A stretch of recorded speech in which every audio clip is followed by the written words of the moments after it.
buenos días, esperamos que se encuentren de lo mejor. Queremos decirles que estamos muy contentos de que podamos reunirnos esta mañana, aunque sea virtualmente, saludarnos. Y quiero decirles que son bienvenidos a este servicio virtual de este domingo. Quiero que me acompañen a Salmo número 40 en el versículo 10.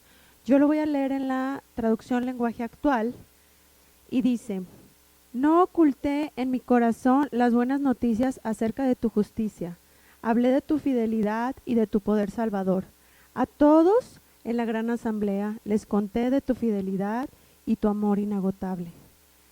Nuestro Señor nos ama con un amor perfecto. Él es fiel. Yo me imagino que si te pones a pensar toda esta semana que acaba de pasar, cómo Dios pudo mostrar tu fidelidad, es un testimonio.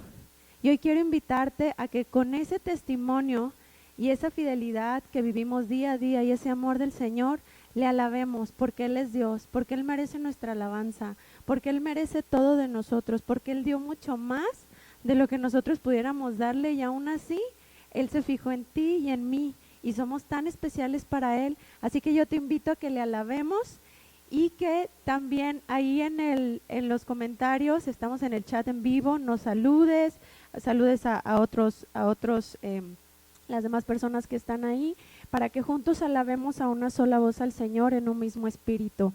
También te invito a que compartas este mensaje para que pueda llegar a más personas que necesitan del Señor y sobre todo para que el Señor sea exaltado. Amén. Vamos a alabarle juntos. Te invito a que te pongas de pie porque Él ha sido fiel. Gracias, Señor, porque tú muestras tu poder, porque eres fiel, porque tu fidelidad es inagotable, como leímos, Señor, porque no queremos ocultar de nuestro corazón las buenas nuevas, las buenas noticias que tú has hecho en nuestra vida. Dile al Señor: quiero alabarte por todo lo que tú eres para mí.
Señor, y te damos gracias Ríndele tu adoración al Señor esta mañana porque Él ha sido fiel y como cantamos ahorita, Él reina en lo alto.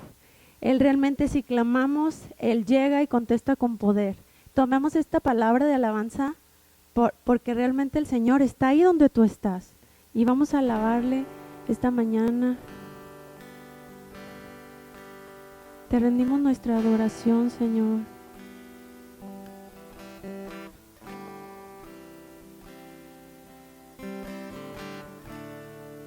Gracias por tu presencia, Señor.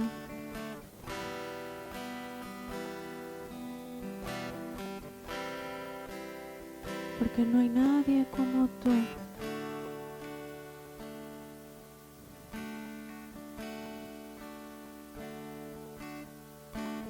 Al borde de tu gran trono me postraré hoy a ti. Tú reinas sobre principado, sentado a la diestra de Dios. Vamos a decirlo una vez más. Al borde de tu gran trono, no hay nadie como tú. Me postraré hoy a ti. Tú reinas sobre principado, sentado a la diestra de Dios. Exáltate, oh gran Cordero, tú vives hoy y vivirás. Corónate con mi alabanza. Tu nombre es el vencedor. Exáltate, oh gran Cordero, tú vives hoy y vivirás.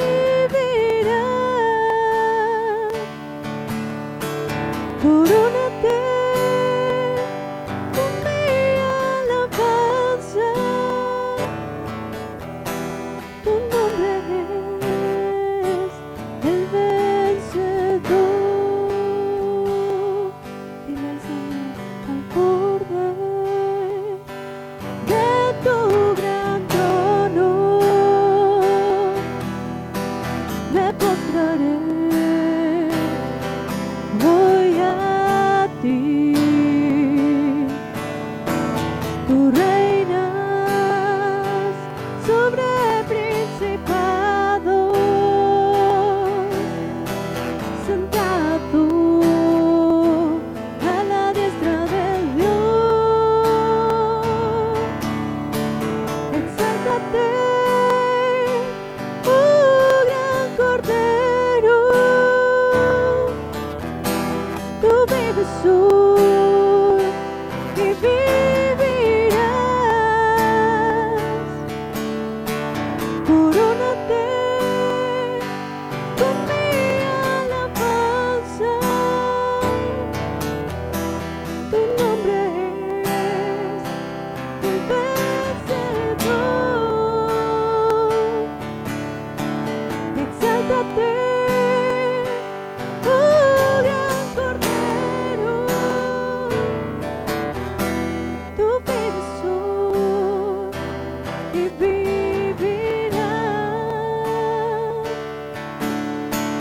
Corónate con mi alabanza. Tu nombre es el vencedor. Dile al Señor, exáltate, oh gran Cordero,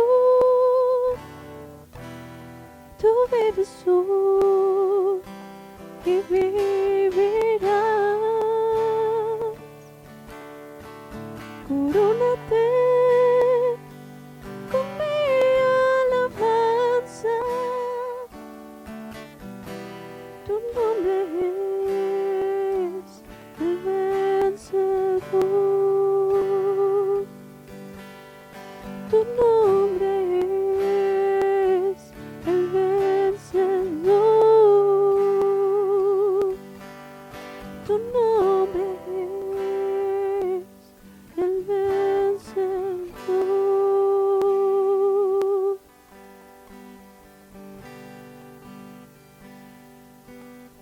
Eres santo, Señor, eres alabado, eres glorificado, Señor.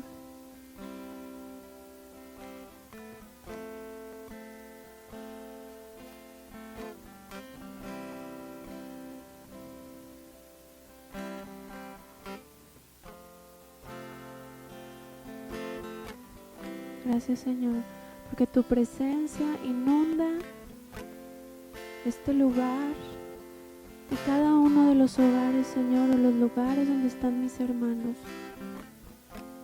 Ahí tú reinas con poder, tú reinas con paz, tú estás presente, Señor.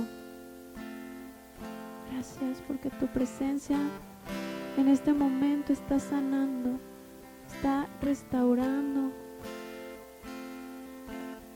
está llenando, Señor. Hoy queremos entregarte nuestro corazón, tener esta rendición completa a ti, Señor.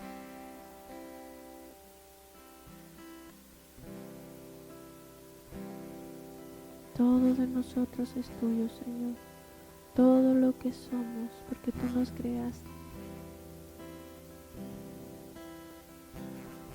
Todo a Cristo yo me entrego con el fin de serle fiel.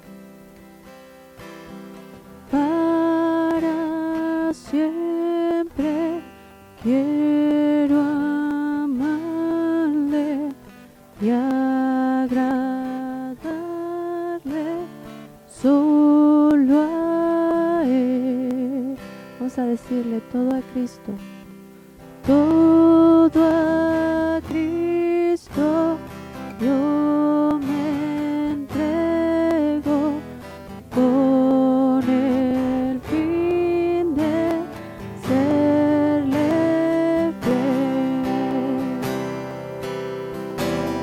Para siempre quiero amarle y agradarle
serte fieles, Señor.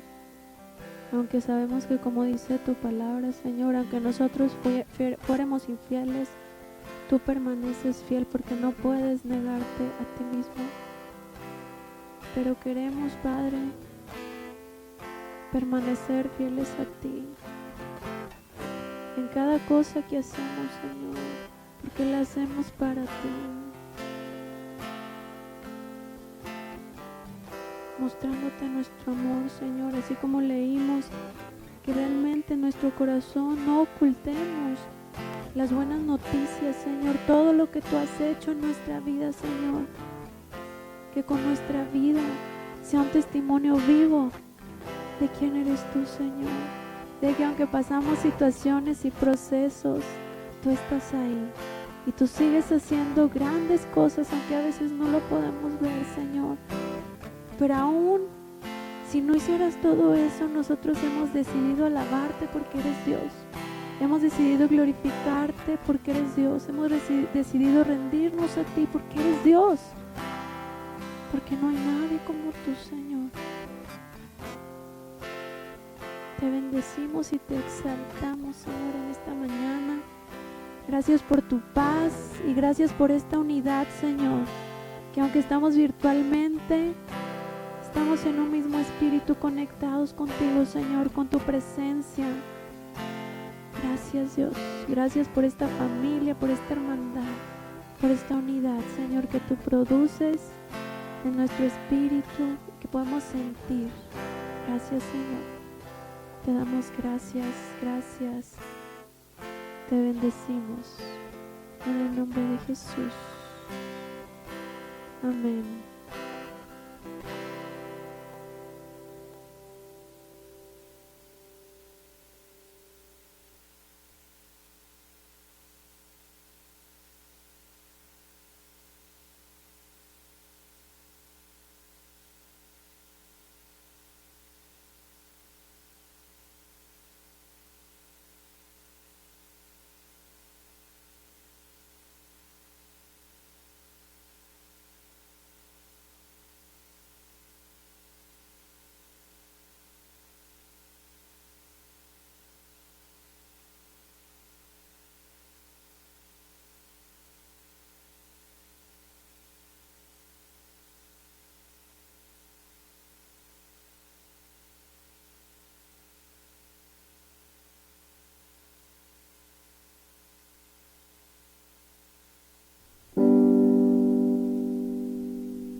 Hola, buenos días, bienvenidos este domingo 22 de agosto.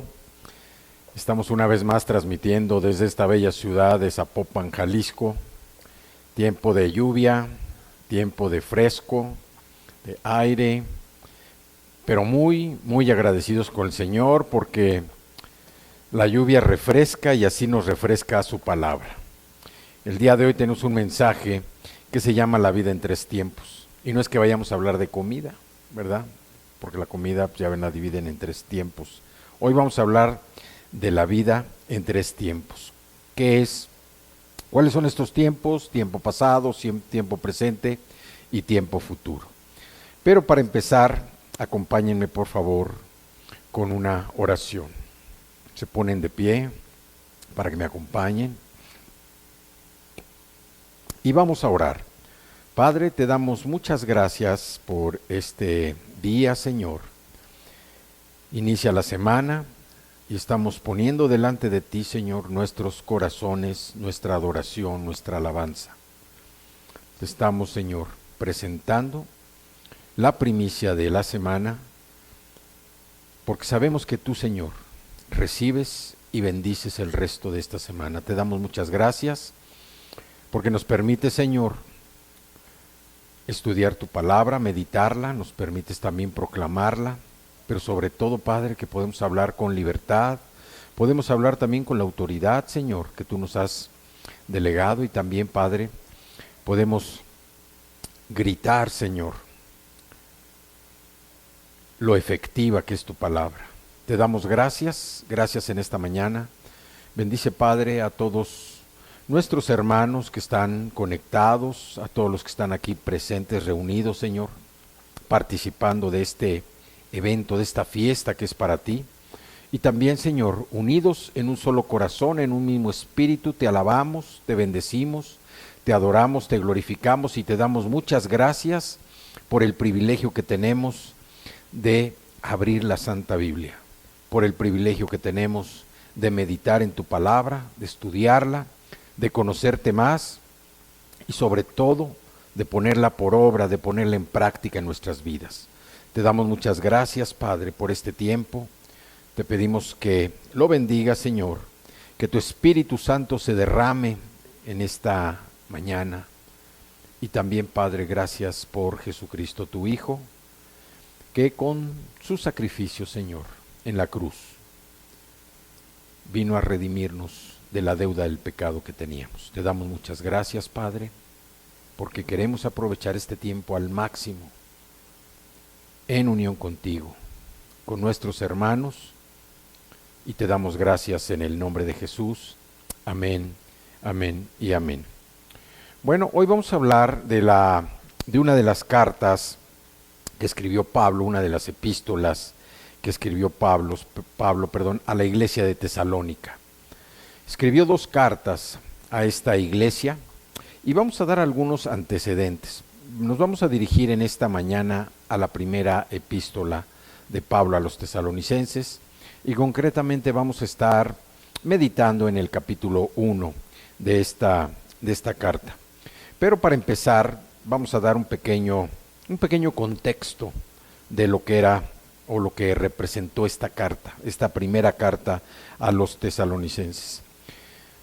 En términos generales y particularmente, la carta a los tesalonicenses representa a Jesucristo, el que viene.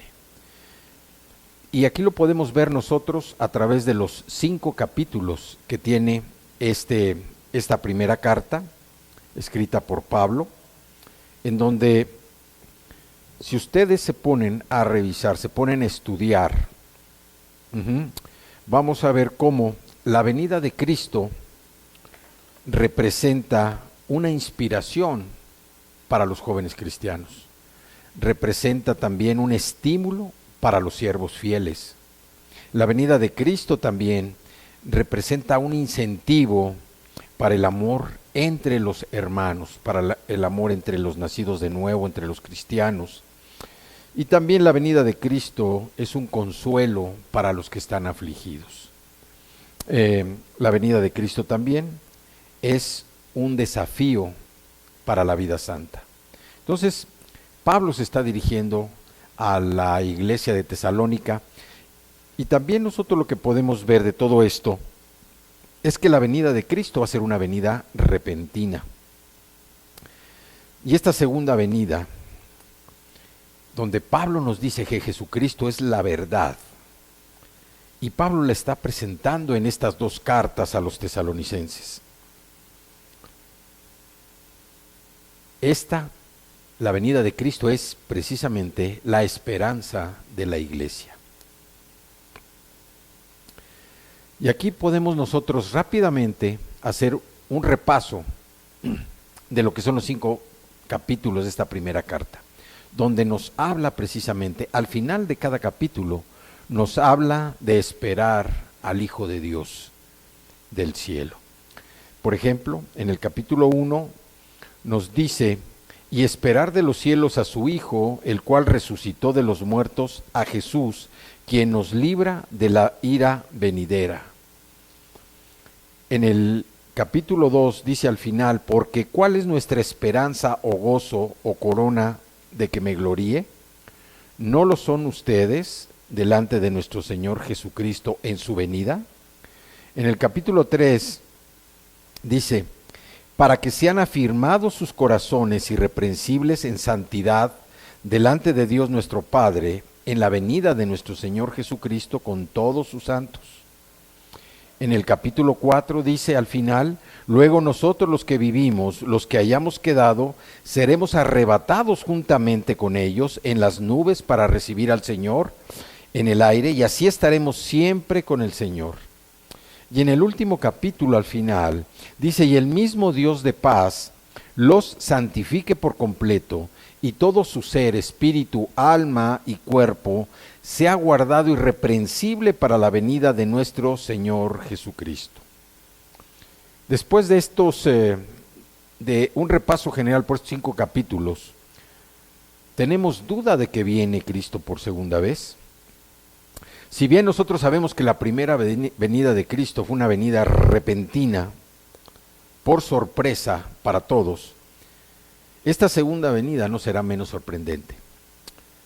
Pablo estaba acompañado por Timoteo, estaba acompañado por Silas, y había pasado solo 3 domingos en Tesalónica en su segundo viaje misionero. Y en estos 3 domingos no solo fundó una iglesia, sino que también la cimentó firmemente en la fe. Ese era el trabajo de Pablo, porque él en poco tiempo que estuvo ahí, pudo fundar la iglesia, pero además creó un gran revuelo entre todos sus enemigos, que lo acusaron de poner al mundo cabeza o patas arriba, como se dice coloquialmente.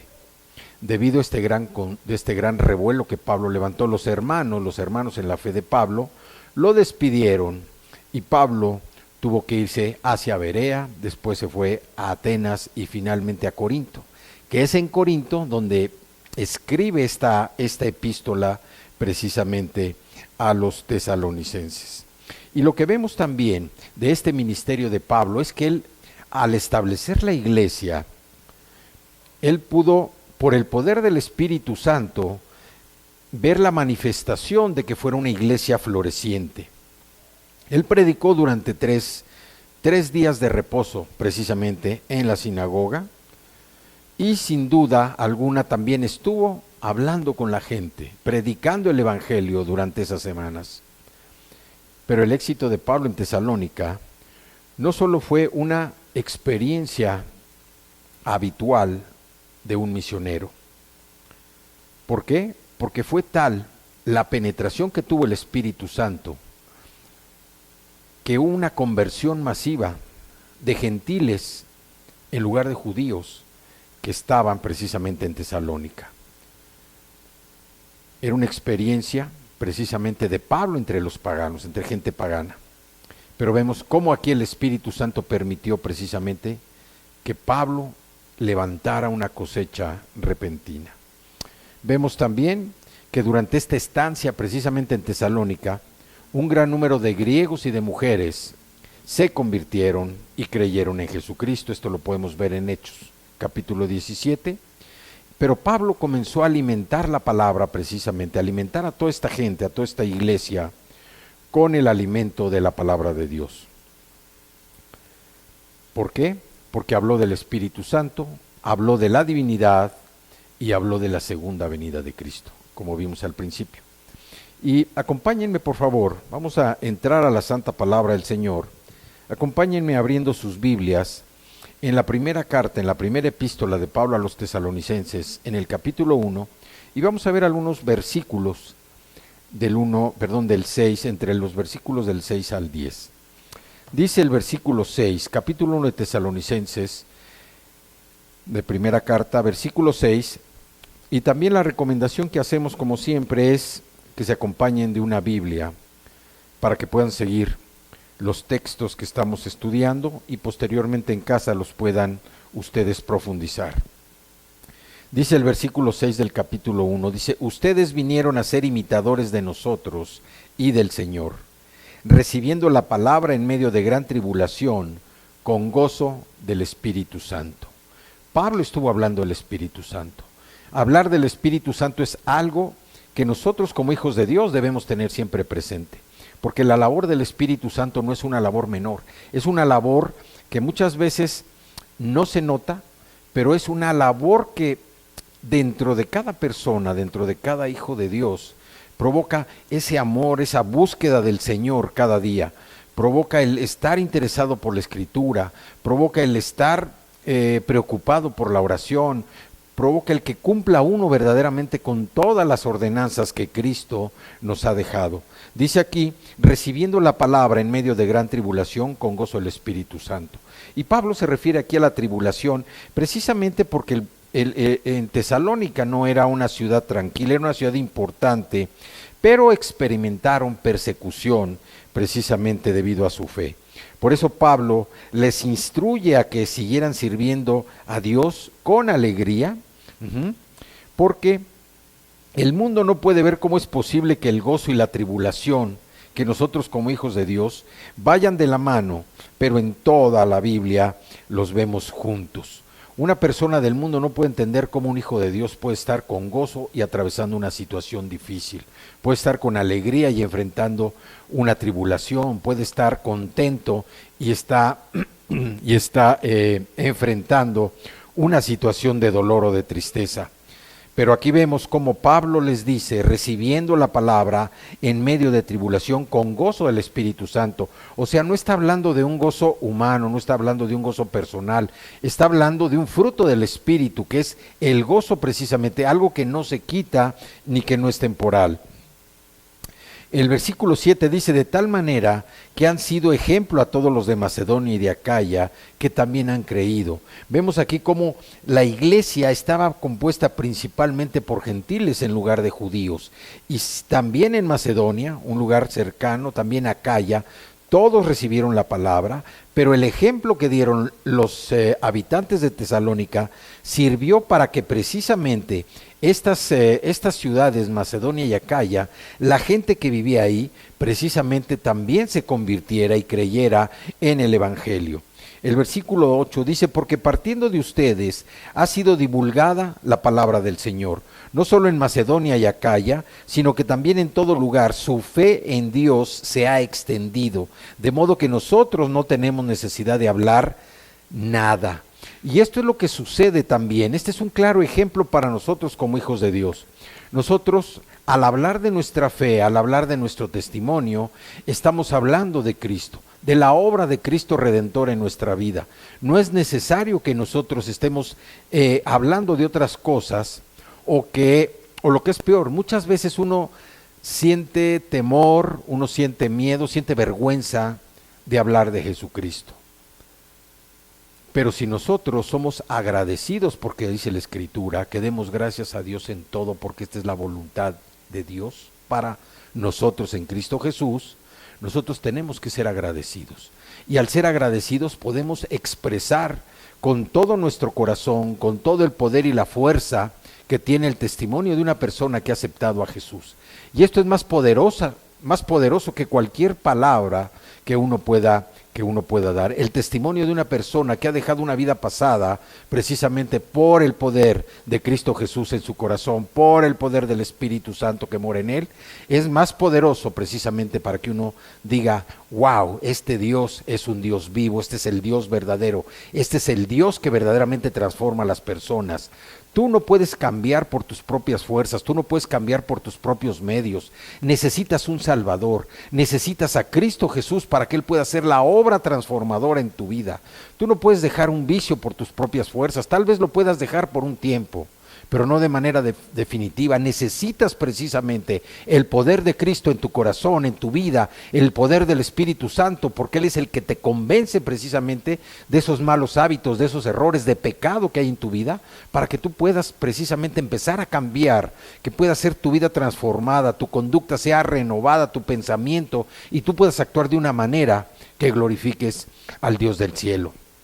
Aquí dice Pablo, dice, sino que también en todo lugar su fe en Dios se ha extendido.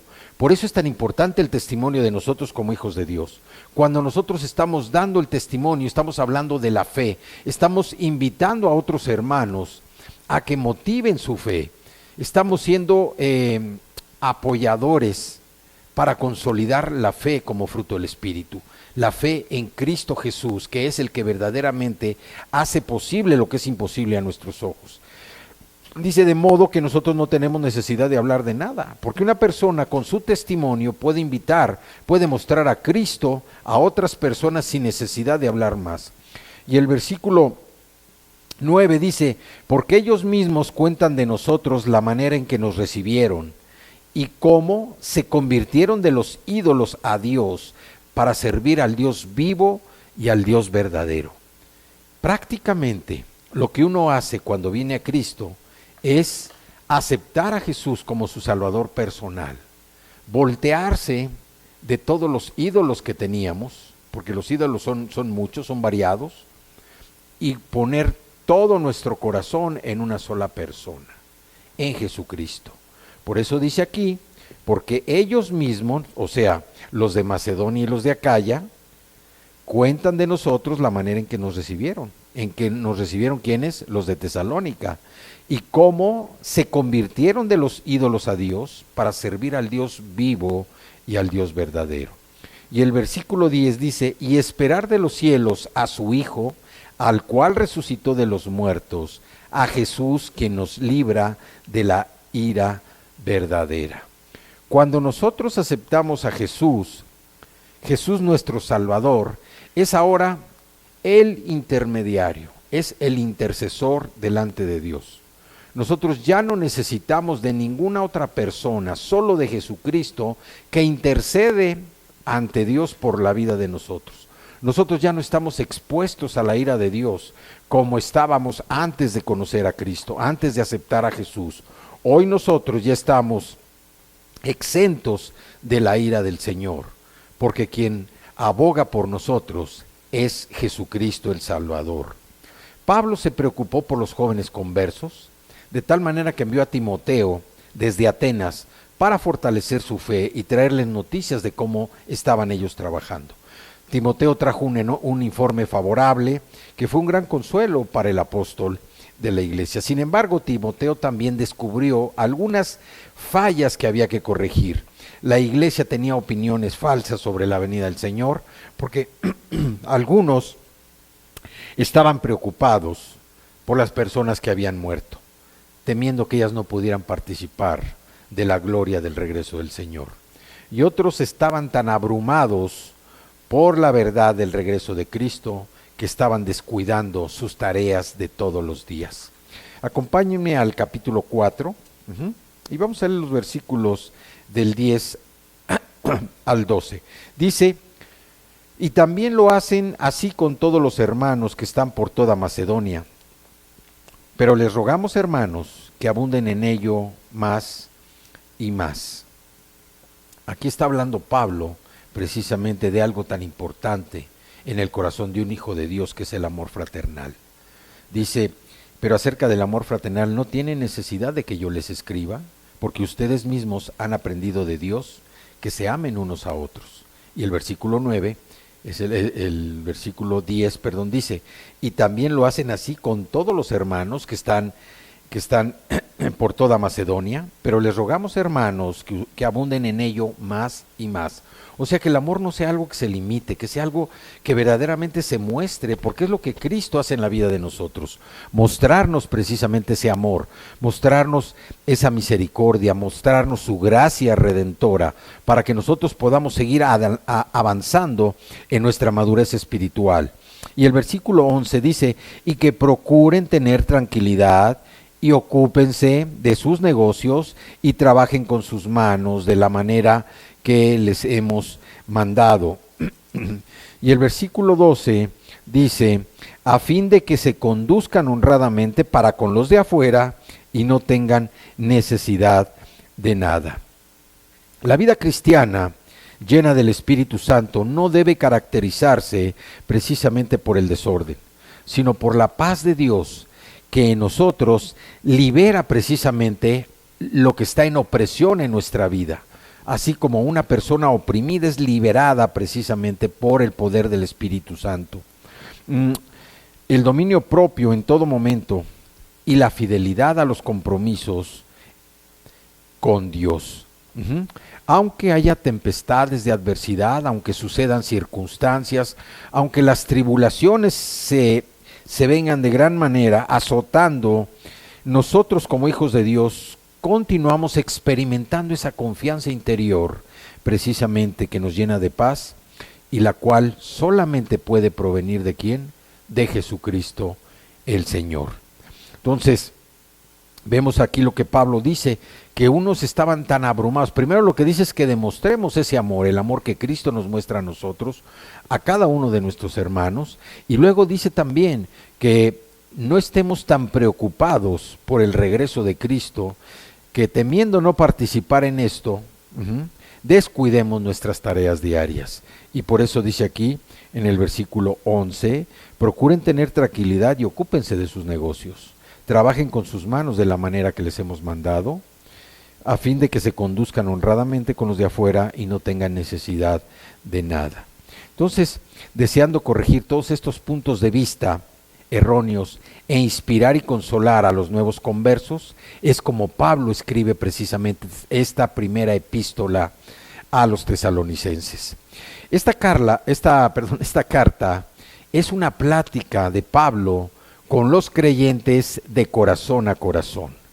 Pablo se acerca mucho a los hermanos porque describe esta palabra hermanos, aparece 14 veces en esta primera epístola y es un mensaje de apoyo, es un mensaje de consuelo, es un mensaje de instrucción para quienes se encuentran en medio de la persecución. Decíamos que en esta epístola el pueblo de Tesalónica había crecido tan rápido, había manifestado su fe de una manera tan poderosa que estaba siendo perseguida precisamente por los judíos, porque la iglesia principalmente o mayormente estaba compuesta por los gentiles. Y aquí también lo que dicen, no debe haber ninguna duda o división acerca de la bendita esperanza del regreso de nuestro Señor Jesucristo. Nadie puede estudiar la palabra sin encontrar una enseñanza. Y el Señor nos anima cuando dice vendré otra vez, que estemos preparados. Esta es la esperanza del nacido de nuevo, es la esperanza de la iglesia, que no estemos divididos, sino que más bien estemos atentos, porque no sabemos el día ni la hora en que vendrá el Hijo del Hombre. Y dice la Escritura que como ladrón que llega en la noche, así va a llegar el Señor, sin avisar. Nosotros debemos también entender de lo que dice esta primera carta, donde Pablo se refiere mucho. Decíamos que la palabra hermanos se encuentra 14 veces precisamente a lo largo de esta primera epístola. Y al hablar de hermanos, habla precisamente de la importancia que para Pablo tienen los creyentes, estos nuevos creyentes de Tesalónica, que en su mayoría, repito, eran hombres y mujeres gentiles. Si nosotros queremos saber cómo es o cómo llevamos nuestra relación con otras personas en la obra cristiana, lo único que necesitamos hacer es repasar estas 6 cosas que Pablo nos recomienda. La primera, que nosotros servimos al Señor y lo hacemos precisamente en representación de su nombre. Pablo nos da estos consejos, nos da estas ordenanzas precisamente para que nuestras relaciones con nuestros hermanos sean precisamente como Dios quiere, porque estamos todos trabajando en la obra del Señor. Y el primero es no tratar de agradar a los demás de formas que desagraden a Dios. Este es un claro ejemplo de que yo no tengo que tratar de agradar a los que me rodean, no tengo que tratar de agradar a los hermanos para que se sientan bien y desagradar por otra parte a Dios. Nosotros tenemos que ser fieles, obedientes al Señor, primeramente como dijo Pedro cuando estuvo en el concilio, que es, ¿a quién vamos a obedecer? ¿A Dios o a los hombres? Entonces Pablo nos dice, no trates de agradar a los demás para que se sientan bien, para que estén contentos, de formas que desagrades a Dios. Lo primordial para nosotros es siempre tratar de agradar a Dios, glorificarlo con nuestra vida. Segundo, no tratar de atraer a los demás con halagos. Eso también es común muchas veces, tratar de quedar bien con alguien, hablándole exclusivamente de miel para los oídos, que son los halagos. No trates de atraer a una persona y menos de invitar a alguien que venga a aceptar a Jesús dándole halagos. Otro dice, no codicies lo que otros tienen. Es otra ordenanza que nos da Pablo. No codicies lo que otros tienen. Está contento con lo que Dios te ha provisto, y nosotros constantemente decimos, todo lo bueno que tenemos proviene de Dios. No te fijes en lo que no tienes, fíjate y dale gracias a Dios por lo que tienes. Otro dice, que Pablo no buscaba gloria para sí mismo en su trabajo. No trates de gloriarte de que hiciste un buen trabajo, no trates de gloriarte de que estás siendo una persona de éxito. Dale la honra y la gloria a Dios, porque todo lo que tú eres se lo debes al Señor. Pablo también nos dice que debemos mantenernos en nuestra tarea día y noche, ser perseverantes. Y la perseverancia es una característica, es un rasgo de carácter que Jesús nos ha enseñado, mediante la cual debemos nosotros ser perseverantes en la oración, ser perseverantes en el estudio de la palabra, ser perseverantes también en compartir la palabra, ser perseverantes día y noche de estar en comunión con el Señor. Y también una última ordenanza dice que tratemos de animar a los demás. Nosotros vemos aquí como en esta carta Pablo también incluye a sus compañeros de trabajo, que eran Silas, Silvano y Timoteo. Silas había estado con Pablo cuando fundó la iglesia en Tesalónica, y Timoteo había sido su mensajero de confianza, un mensajero especial, llevando las buenas nuevas de su progreso e informando las necesidades a Pablo, que estaba en Corinto. Nosotros vemos cómo Pablo nos enseña cuál era el secreto de la amistad que a muchos les gustaría tener.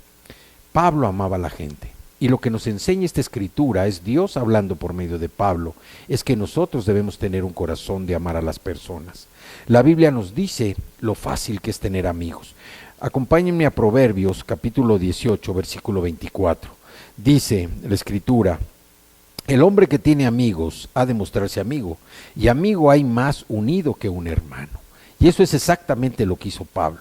Y nosotros lo podemos ver también a veces dentro de las mismas familias. Hay amigos que se consideran o se tratan más como hermanos que los propios hermanos biológicos. Aquí la Escritura nos dice que como hermanos en la fe, como hermanos en Cristo, Pablo y el Señor nos dicen que nosotros debemos amarnos así como se ama a un amigo. Que no estemos buscando amigos afuera, sino amigos dentro de lo que viene siendo la grey de Cristo, precisamente para mostrar ese amor. También Pablo nos dice que él siempre reconoció el servicio de los demás, siempre estuvo reconociendo lo que los demás hacían en su trabajo y expresaba su agradecimiento de parte de él por cada trabajo realizado. O sea, Pablo también nos enseña el agradecimiento. Entonces, después de ver todo esto, de ver cómo empieza esta carta de Pablo a los tesalonicenses en el capítulo 1, y cómo a través de los 5 capítulos, al final de cada capítulo se repite el tema principal de esta carta, que es la venida de Jesucristo, vamos a ver ahora sí entrar en tema en la vida en 3 tiempos. Vamos a ver lo que nos dice la Escritura. Primero, el tiempo pasado. Los creyentes en Tesalónica, antes de que Pablo llegara, eran gente pagana. Era gente que no creía en Dios, tenían sus ídolos, adoraban, creaban sus altares, adoraban ídolos, adoraban altares, pero dice la Escritura en el capítulo 1, en el versículo 9 y 10 que leímos, dice que se volvieron a Dios de sus ídolos. ¿Y esto qué significa? Que debió haber habido un cambio personal hacia Dios de parte de los tesalonicenses, dejando el pecado, dejando la incredulidad para convertirse precisamente en hijos de Dios. Y es lo que nosotros como hijos de Dios, como una persona nacida de nuevo, es lo que hace. Tiene que dejar toda su vida pasada para recibir el nuevo nacimiento por medio del Espíritu Santo, el nuevo nacimiento que Jesucristo provee al corazón cuando uno lo acepta como Salvador personal. ¿Por qué? Porque los ídolos de nuestra vida son numerosos y son variados. Un ídolo no es nada más una persona que adora una figura de madera, una figura de metal, una figura de papel, una figura de vidrio, una imagen. Esos no son nada más los ídolos. Tenemos diferentes tipos de ídolos. Hay personas que tienen como ídolo al trabajo. El ídolo es prioritario, el ídolo antes que Dios. Hay personas que tienen ahora los juegos, ahora que están de moda las apuestas. Hay personas que tienen precisamente como prioridad eso antes que Dios. Esos también son ídolos. Los hijos, los hermanos, los padres, los abuelos, también puede convertirse en ídolos. ¿Sí? Los objetos, hay objetos que se convierten en ídolos también. Entonces, los ídolos de nuestra vida son numerosos y son variados. Uno pensaría que los ídolos son nada más las imágenes, ¿no? Hay otro tipo de ídolos. La pornografía, por ejemplo, el ver series de televisión que diga uno, oye, vamos a orar, no, espérame, porque viene mi serie favorita. Oye, acompáñame a estudiar la Escritura, ¿no? ¿Cuántos de nosotros no perdemos el tiempo y estamos dejando pasar una oportunidad verdaderamente preciosa, el que en lugar de estudiar la Escritura, nos pongamos a ver la televisión? Y ahora con la facilidad de las iPads, donde está uno, puede estar uno sentado, no necesariamente tienes que estar en un cuarto, en una habitación donde hay un iPad, donde hay una televisión. Puedes estar en la cama, puedes estar en el baño, puedes estar abajo de la cama, puedes estar en cualquier lugar precisamente con un iPad. Y en lugar de estudiar la palabra del Señor, estás precisamente viendo tus series, viendo tus películas. Yo no digo que sea malo, lo que digo es que un ídolo es aquello que te impide poner a Dios en primer lugar. Los iPhones, los celulares, igual, herramientas que se supone son de trabajo y que se convierten en grandes atrapadores precisamente, no solamente de las personas, sino también de la mente, principalmente de la mente y del corazón, de tal manera que te llegas a enfermar, te llegas a enviciar y no puedes dejarlos. Hay personas que olvidan por un momento el celular y se vuelven locas. Hay personas, decimos, hay niños en cuerpos de adulto que se han dedicado la mayor parte de su vida a estar pues atrapados precisamente por los celulares, por las iPads, por todo lo que son los medios electrónicos. Volverse a Dios es abandonar todo lo que divide nuestros afectos o nos impide seguirlo con todo nuestro corazón. Para los tesalonicenses el tiempo pasado fue precisamente voltear, dejar cuál era su vida pasada y poner sus ojos en Cristo Jesús. El tiempo presente para ellos y para nosotros, ¿cuál es? Servir al Dios vivo. Y vamos a repetir lo que dicen en los versículos 9 y 10 del capítulo 1, precisamente, de Tesalonicenses. Dice, porque ellos mismos cuentan de nosotros la manera en que nos recibieron y cómo se convirtieron de los ídolos a Dios, tiempo pasado, para servir, tiempo presente, al Dios vivo y verdadero. Nosotros como hijos de Dios hoy tenemos que vivir el tiempo presente, y el tiempo presente ¿cuál es? Servir al Dios vivo, al Dios verdadero. Dejamos ya nuestra vida pasada, hoy hemos aceptado a Jesús como Salvador personal, hoy somos nacidos de nuevo, hoy se supone que estamos viviendo una nueva vida, y hoy nosotros debemos tratar, de servir a un Dios vivo en lugar de pasar por un ritual muerto que solo se burla a veces de las necesidades con un silencio sepulcral. ¿Qué cambio tan importante para nosotros, cuando nuestro corazón se llena de una expectativa, se llena de entusiasmo de saber que estamos sirviendo al único Dios vivo y verdadero, que nosotros somos esos siervos de Él, que estamos verdaderamente preparados para poder nosotros establecer el reino de Dios precisamente en nuestra vida aquí y ahora. ¿Y cuál sería el tiempo futuro? El tiempo futuro, como dice el versículo 10, y esperar de los cielos a su Hijo, al cual resucitó de los muertos. ¿A quién? A Jesús, quien nos libra de la ira venidera. Los tesalonicenses, una vez que por fe entendieron el mensaje de Pablo, estaban sirviendo, pero a la vez estaban esperando. Y yo te digo el día de hoy, no es una advertencia, no es una amenaza, es una palabra de parte del Señor. Prepárate para la segunda venida. El Señor va a venir sin avisar. Y así como fue la primera venida del Mesías, repentina y sorpresiva, la segunda venida del Señor va a ser igualmente sorpresiva y repentina. Y qué mejor que nosotros estemos preparados, esperando su gloriosa venida, para unirnos con Él precisamente en las nubes, como dice el capítulo 5 de aquí de Tesalonicenses, en donde nos unamos con Él precisamente en las nubes para irnos para siempre. Vemos cómo estos primeros cristianos verdaderamente creían en Cristo y creían que Cristo vendría de nuevo como había prometido. Por eso se llama una bendita esperanza el saber que Cristo viene por segunda vez. Si nosotros vemos, los profetas de la antigüedad esperaron la venida del Mesías mucho tiempo antes de que Él viniera, pero vino, se cumplió precisamente la palabra en el cumplimiento de los tiempos. Y es posible que la iglesia tenga que seguir esperando hasta que la venida prometida del Señor llegue por segunda vez. Pero esto, en la plenitud del tiempo, vendrá como dijo Jesucristo. Para terminar, hay 4 promesas benditas que el Señor nos ha dado y queremos que ustedes las subrayen precisamente en sus Biblias. La primera viene en el Evangelio de Juan, el capítulo 14, los versículos 3 y 4. Dice Juan, capítulo 14, los versículos 3 y 4. Dice la Escritura: y si me fuere y les preparare lugar, vendré otra vez,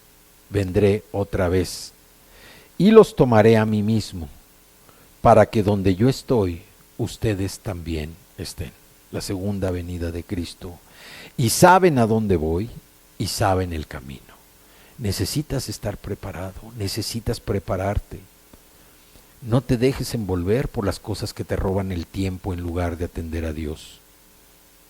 Aprovecha este tiempo. Dice que aprovechemos bien el tiempo porque los días son malos. No desperdicies la oportunidad de fortalecer tu relación personal con el Señor. No te escudes en que lees la Biblia los domingos, no te escudes en qué horas cada tercer día o qué horas en la mañana, sino que verdaderamente profundice esa relación personal con Cristo para que verdaderamente estés preparado. Una segunda promesa que subrayes, Hechos capítulo 1, allá adelantito, y los versículos 10 y 11.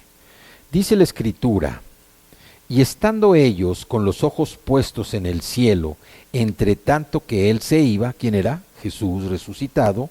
He aquí se pusieron junto a ellos 2 varones con vestiduras blancas, los cuales también les dijeron: varones Galileos, ¿por qué estáis mirando al cielo? Este mismo Jesús que ha sido tomado de ustedes al cielo, así vendrá como le han visto ir al cielo. ¿Por qué se quedaron parados ahí mirando al cielo? Porque Jesucristo, el Señor, resucitado, estaba ascendiendo gloriosamente al cielo para sentarse a la derecha del Padre. Es fácil quedar sorprendido, anonadados, precisamente por el poder de los milagros prodigiosos de Dios. Y muchas veces nos convertimos en meros espectadores en lugar de ser participantes activos. Cuando somos participantes de un milagro, nuestra vida cambia, nuestro corazón se emociona, nuestro corazón se agita, la pasión por el Señor crece, nuestras ganas de gritar también crecen. ¿Por qué? Porque participar de un milagro prodigioso del Señor nos lleva a otro nivel de fe, nos lleva a otro nivel donde nosotros podemos precisamente reconocer el poder y la autoridad del Señor, la soberanía de Dios. Así estaban estos galileos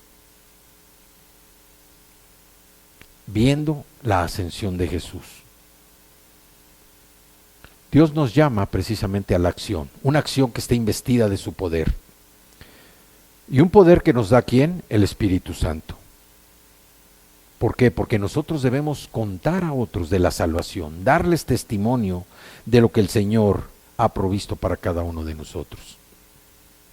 Vamos a ver otra promesa en Primera de Tesalonicenses, capítulo 4, y vamos a ver los versículos 16 y 17. Dice: porque el Señor mismo, con voz de mando, con voz de arcángel y con trompeta de Dios, descenderá del cielo y los muertos en Cristo resucitarán primero. Aquí es lo que Pablo les dice para tranquilizar a aquellos tesalonicenses que estaban inquietos. ¿Por qué? Porque ya no, ellos decían, oye, los que ya se adelantaron en la muerte, los que se adelantaron a nosotros, ¿qué va a ser de ellos si también eran creyentes? Y Pablo les dice, porque el Señor mismo, con voz de mando, con voz de arcángel y con trompeta de Dios, descenderá del cielo y los muertos en Cristo resucitarán primero. Los que ya se fueron, pero que son hermanos, que nacieron de nuevo, que aceptaron a Jesús como Salvador personal, van a ser los primeros que se van a levantar. El 17 dice, luego nosotros los que vivimos, los que hayamos quedado, seremos arrebatados juntamente con ellos en las nubes para recibir al Señor en el aire, y así estaremos siempre con el Señor. Yo hace un momento dije que venía en el capítulo 5, viene en el capítulo 4 de Tesalonicenses, donde nosotros vamos a encontrarnos con el Señor precisamente en el cielo. Es el cumplimiento de la promesa que Jesús hizo precisamente en el Evangelio de Juan, el capítulo 14, los versículos del 1 al 3, de irse a preparar a un lugar para que estemos con Él para siempre. ¿Por qué? Porque Él es el novio fiel de la iglesia, el novio fiel de su novia la iglesia, y podemos estar seguros que Jesucristo va a regresar para llevarnos a nuestro nuevo hogar, un hogar eterno que está en los cielos, aunque no sepamos el momento exacto de su venida. Pero como dice, seremos arrebatados juntamente con ellos en las nubes para recibir al Señor en el aire, y así estaremos siempre con el Señor. Si ustedes ven la palabra rapto, no aparece precisamente en la Escritura, pero aquí al hablar de un arrebato, un jalón, una especie como una aspiradora que nos toma y que nos lleva precisamente con el Señor. Y otra de las promesas viene en Apocalipsis, capítulo 1, los versículos 7 y 8. Como ustedes saben, Apocalipsis es el último libro de la Biblia, donde viene la consumación de todo lo que va a suceder al final de los tiempos. Y dice el versículo 7 del capítulo 1, he aquí que viene con las nubes, y todo ojo le verá, y los que le traspasaron, y todos los linajes de la tierra harán lamentación por él. Sí, amén. Y el 8 dice, yo soy el alfa y la omega, principio y fin, dice el Señor, el que es, y que era, y que ha de venir, el Todopoderoso. Estos son la vida en los tres tiempos. Primero, el tiempo pasado, en donde una persona deja los ídolos, deja su vida pasada y se convierte a Jesucristo. Tiempo pasado, se volvieron a Dios y se despidieron de los ídolos, destruyeron a los ídolos, dejaron su vida pasada. El tiempo presente, tiempo de servir al Dios vivo, al Dios verdadero. Deja tu vida pasada y sirve hoy al Señor con todo tu corazón, con todas tus ganas, con toda tu alma. Y el tiempo futuro, esperar al Hijo de Dios del cielo. Porque esta es la bendita esperanza de la iglesia, que nosotros, con gran ilusión y con una expectativa tan grande, nos preparamos precisamente para esa gloriosa venida de Cristo. Por eso te repito una vez más, prepárate. No tomes las cosas, no pienses que el tiempo pasa y va a seguir pasando. No pienses que a ti no te va a suceder algo, y no te estoy deseando nada malo. Simple y sencillamente aprovecha bien el tiempo, porque los días son malos. Aprovecha el tiempo, quita tus prioridades y pon como prioridad a Jesucristo. Es la hora en que tienes que prepararte, es la hora en que tienes que estar atento. La única recompensa por todo nuestro trabajo, por todo el dolor y sufrimiento, va a ser presentarle a Cristo a las personas que nosotros hayamos invitado como hijos de Dios, a las personas a las que habremos llevado precisamente a los pies de Cristo.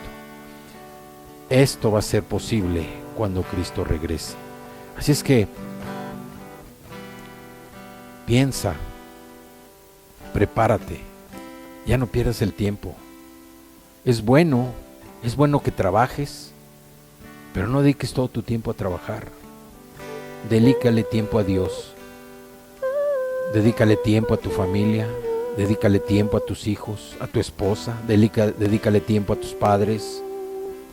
Ámalos, ama a tus hermanos en la fe, ama a tus hermanos en la congregación.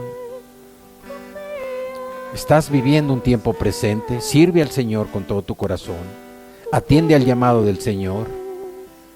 Cuando uno viene a Jesús, cuando uno acepta a Jesús como Salvador personal, el Espíritu Santo viene a morar en tu corazón y viene a poner los dones espirituales que tú debes poner al servicio de la iglesia. No desperdicies este llamado, no desperdicies este tiempo. Aprovéchalo. Sirve a Dios con alegría.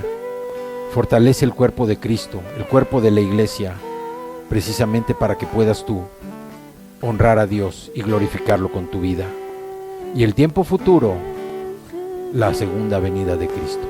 Prepárate, fortalece tu relación con Cristo, fortalécela, habla con Él todos los días, ora, medita la Escritura, proclama su palabra, fortalece tu relación con Él y confía en esa segunda venida de Cristo. Padre, yo te doy gracias, Señor, gracias por esta palabra, gracias, Señor, por este tiempo en el que tú nos das el privilegio, Señor, de compartir la Escritura. Te damos muchas gracias, Señor. Gracias porque tu Espíritu Santo nos conduce. El Espíritu Santo habla por medio de nosotros para proclamar, Señor, tu palabra, para hablar de tu Escritura, para predicar el Evangelio, Señor. Y tomamos como ejemplo esta carta, esta primera carta de Pablo a los tesalonicenses, donde vemos que en cada uno de los capítulos, de los 5 capítulos, la parte final, habla de la segunda venida de Cristo.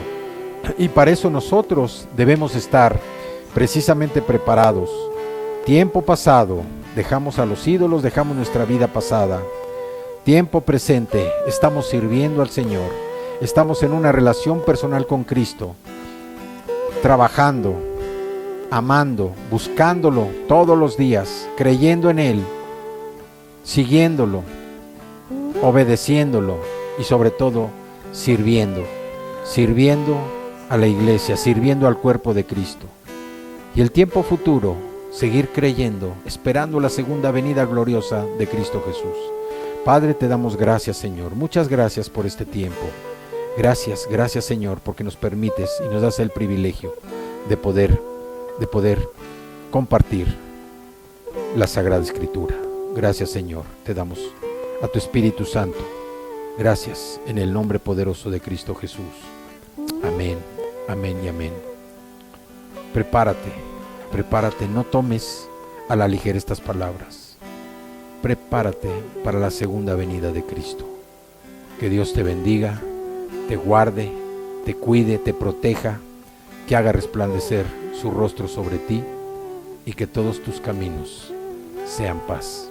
Que Dios te bendiga, en el nombre de Jesús. Amén, amén y amén.